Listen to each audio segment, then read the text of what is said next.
Good morning, students. I am your teacher Anil sir,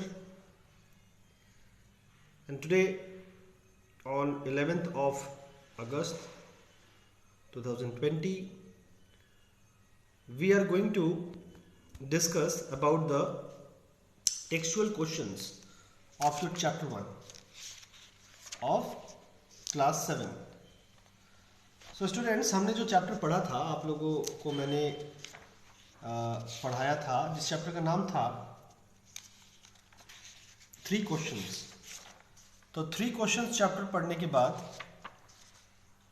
I have told you that I may give you the answers to right.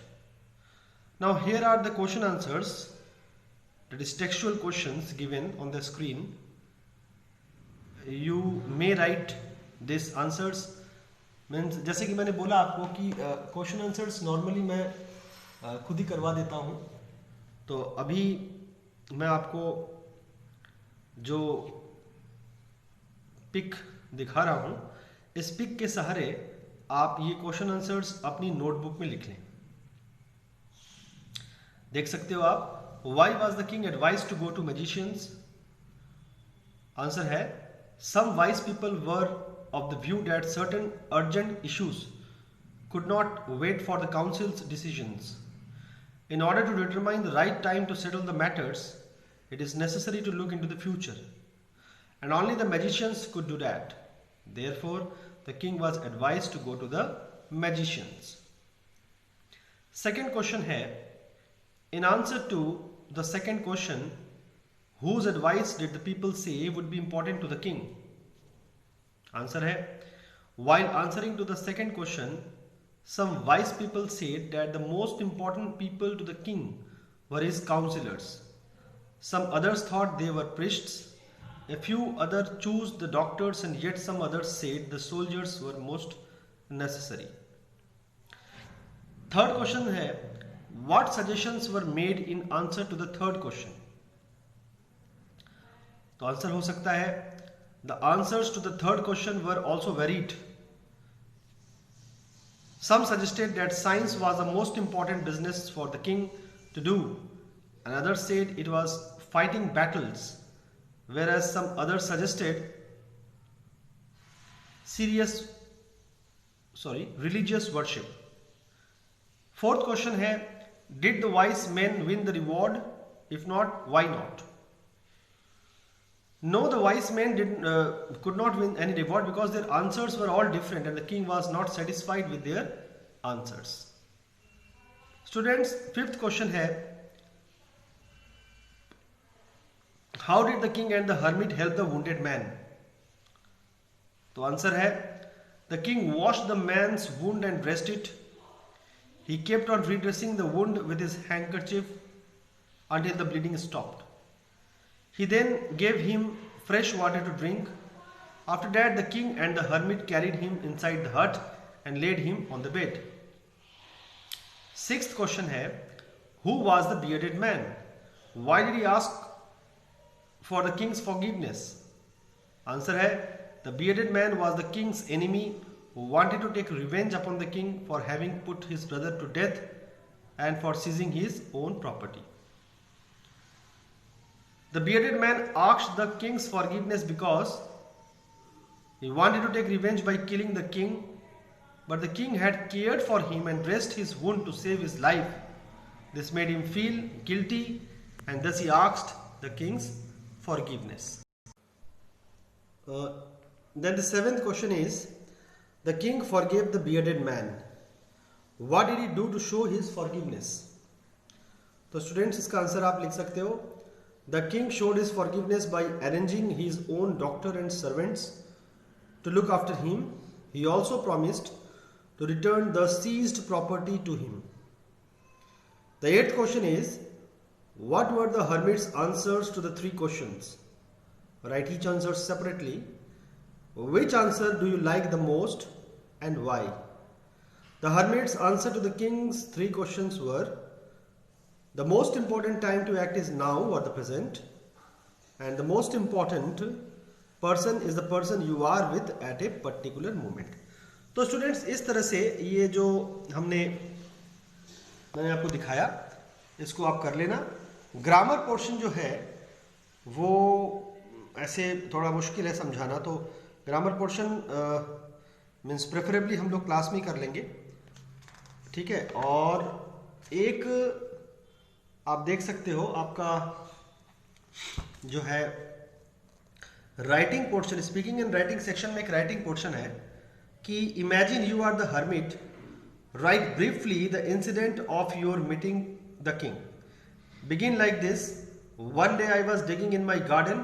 A man in ordinary clothes came to see me. I knew he was the king dash dash.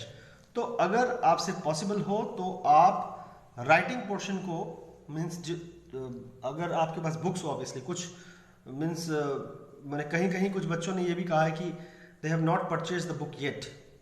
Hopefully सारे बच्चों ने book purchase कर लिया होगा, और मैं इस आधार पर आपको राइटिंग पोर्शन जो है स्पीकिंग एंड राइटिंग सेक्शन में आपकी टेक्स्ट बुक की क्वेश्चन 2 जो है वो 2 नंबर क्वेश्चन जो मैंने अभी भी पढ़ा उसका आंसर आप कर लेना नोटबुक में, ठीक है। तो this is as your homework. Now let's start with the new chapter. आपका टेक्स्ट बुक का जो न्यू चैप्टर है, the name of the chapter is the squirrel, written by Mildred Bowers Armstrong. Mildred Bowers Armstrong has written a poem. It's a very short poem. Students, you will be shocked to see the length of the poem. It is just 6 lines. ये सिर्फ 6 line की poem है जो हम लोग अब पढ़ने जा रहे हैं। Written by Mildred Bowers Armstrong. गिलहरी के ऊपर ये पोएम है। देखिए क्वेश्चन मीन्स पढ़ने के पहले, before we read, let's see what has been written on the box. In the box rather, you may have seen a squirrel sitting on the ground eating a nut. What did it look like? Here is a poet's description of just such a squirrel. आपने कभी जो है squirrel को देखा ही होगा। Squirrel को आपने देखा ही होगा। स्क्विरल जो है वो मिट्टी में बैठ करके जो है जमीन में बैठ करके नट वगैरह खाती है। कैसी लगती है वो दिखने में? यहाँ इन 6 लाइंस में पोएट का एक छोटा सा डिस्क्रिप्शन है स्क्विरल के आकार के बारे में, स्क्विरल के लुक्स के बारे में, ठीक है। तो देखो, he wore a question mark for tail, an overcoat of grey, he sat up straight to eat nut, he like to tease and play, and if we ran around his tree he went the other way. तो students, ये 6 line की poem में poet ये बताना चाह रहे हैं कि स्क्विरल का जो टेल होता है it looks like a question mark, क्योंकि स्क्विरल की जो टेल होती है वो कर्वी होती है, मुड़ी हुई होती है। वैसे ही आप कह सकते हो डॉग्स की भी टेल होती है, ठीक है, ऑलमोस्ट बिल्ली की भी ऐसी ही टेल होती है। तो स्क्विरल की टेल का जो आकार है वो क्वेश्चन मार्क की तरह होता है, और उसकी जो बॉडी का कलर होता है वो ग्रे कलर का होता है।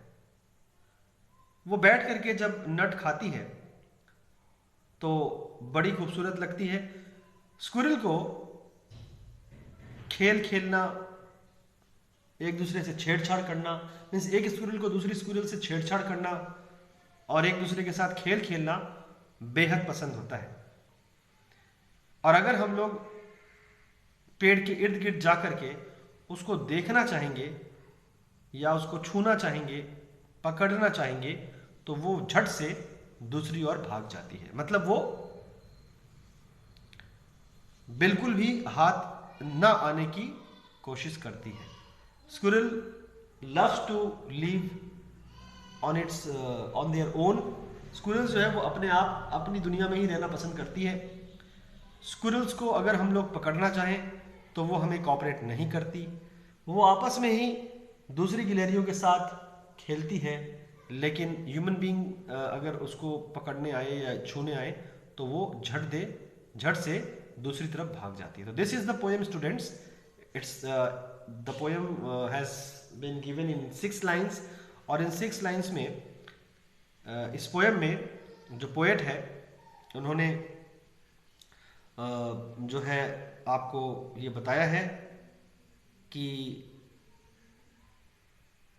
वर्ड मीन्स उन्होंने ये बताया कि जो स्क्विरल है वो कितनी छोटी सी होती है, पूंछ उसकी क्वेश्चन मार्क के आकार की होती है, नट्स खाती है, खेल कूद करना उसको बहुत पसंद होता है, अगर हम इंसान उसको पकड़ने जाएं तो वो हमसे बहुत दूर भाग जाती है।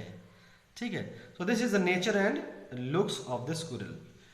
This poem is very short and this is all about the squirrel.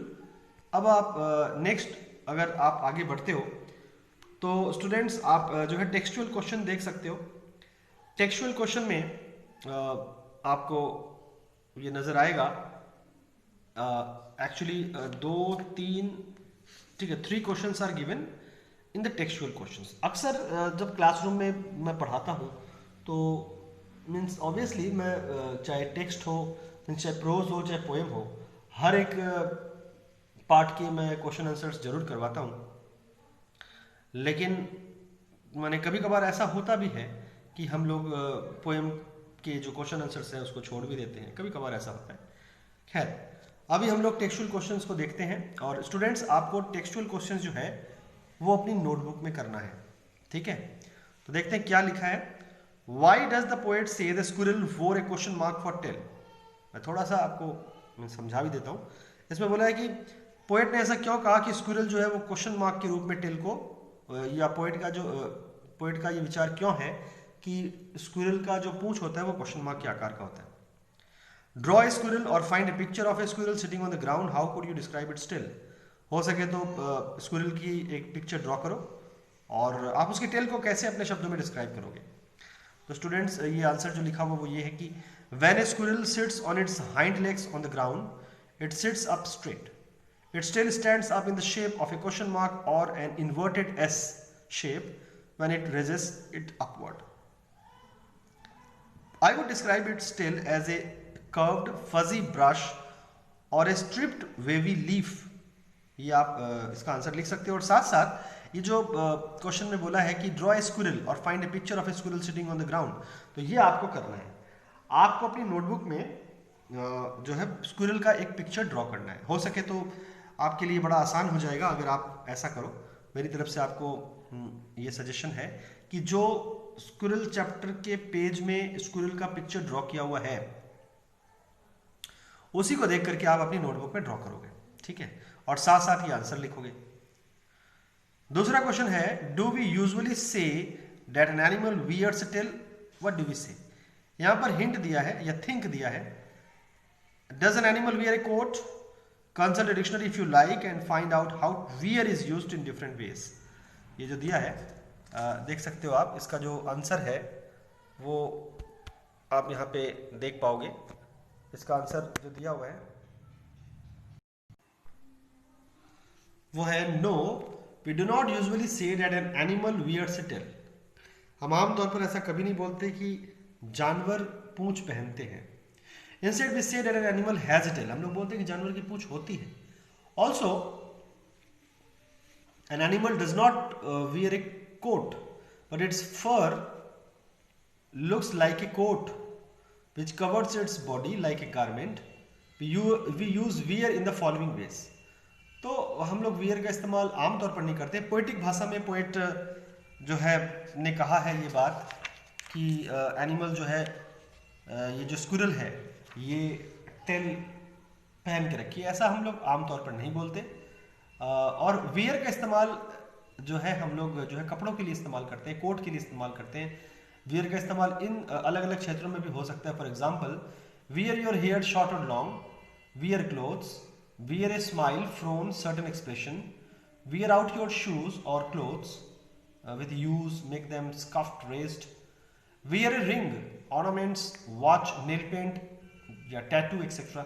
ये जो अलग अलग चीजें इनके लिए हम लोग वियर यानी पहनना शब्द का इस्तेमाल आमतौर पर करते हैं। और एक जो 3rd नंबर क्वेश्चन आपका दिया हुआ है वो ये है कि ये क्वेश्चन दिया हुआ है कि he like to tease and play, who is teasing whom, how. तो स्टूडेंट्स आंसर है the squirrel is teasing the poet and her companions by coming towards them and running away to the other side of the tree when the poet and her companions move towards it. तो students इस तरह से जो means आपका squirrel poem है, ये होता है एंड, और इसके question answers textual questions and होते हैं। हाँ स्टूडेंट्स, एक बात और कि मैंने आपको ये बताना मेरे दिमाग से थोड़ा सा स्लिप हो गया था कि you need to write the word meanings also, आपको वर्ड मीनिंग्स लिखना है।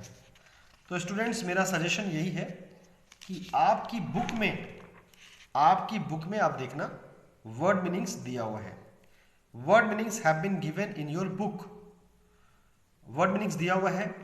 और अगर मैं खुद से लिखवाना चाहूँ या कहीं से आपको लिखवाना चाहूँ तो दे कैन बी इनॉर्मस, बहुत सारे वर्ड मीनिंग्स हो जाएंगे, तो वो थोड़ा सा कहीं ना कहीं मुश्किल हो सकता है आपके लिए। तो वर्ड मीनिंग्स के बारे में मैं आपको, मेरा ये सजेशन है कि जो चैप्टर 1 हमने किया था 3 क्वेश्चंस, उसके वर्ड मीनिंग्स आप बुक से, टेक्स्ट बुक से देख करके अपनी नोटबुक में सबसे पहले उतारोगे। तो सबसे पहला काम जो होगा वो आपका टेक्सचुअल क्वेश्चन से वर्ड मीनिंग उतारना होगा। बाय द वे, अगर आपने आज का वीडियो देखने के पहले ही चैप्टर 1 के क्वेश्चन आंसर्स लिख लिए हैं तो इट्स ओके, तो फिर उस चैप्टर 1 के क्वेश्चन आंसर लिखने के जस्ट बाद आप बुक से उसकी वर्ड मीनिंग्स उतार करके लिख दोगे। और रहा बात ये जो चैप्टर हमने अभी भी पढ़ा है द स्क्विरल के वर्ड मीनिंग्स, मीन्स पोएम के वर्ड मीनिंग्स नॉर्मली नहीं दिए रहते बुक में, तो पोएम की वर्ड मीनिंग्स मैं आपको यहाँ से वीडियो के द्वारा दिखा दूंगा।